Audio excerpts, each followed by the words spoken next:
Bonjour les élèves, voici un exercice qui n'a pas de grande difficulté. On vous demande simplement si l'étagère est perpendiculaire au mur, vous avez des données sur les longueurs des côtés d'un triangle, à vous de réfléchir un petit peu, faire quelques calculs et vous trouverez la conclusion. Je vous laisse faire, puis une fois que vous avez fini, vous pouvez regarder la correction.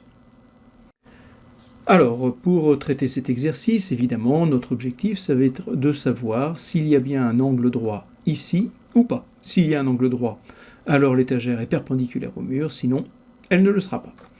Alors ici, attention, on a ici des données qui sont en mètres, on les transformera donc en centimètres pour avoir tout en centimètres, ou bien vous transformez les 60 cm en 0,6 mètres.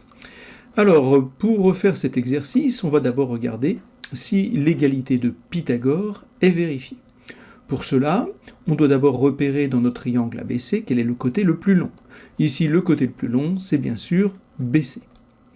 On va donc chercher à savoir si l'égalité est vérifiée. On va donc calculer séparément BC au carré, 134 au carré, j'ai tout mis en centimètres, et de l'autre côté, la somme des carrés des deux autres côtés, c'est-à-dire BA au carré plus AC au carré, 60 au carré plus 120 au carré. Je vous donne les résultats tout de suite obtenus à la calculatrice. On trouve 17 956 d'un côté et 18 000 de l'autre.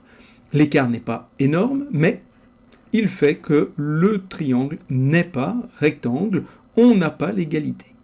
Donc ici, on conclura que, comme nous n'avons pas l'égalité de Pythagore, l'égalité n'est pas vérifiée, donc le triangle ne peut pas être rectangle, car s'il était rectangle, alors on aurait l'égalité. Donc il est impossible qu'il soit rectangle.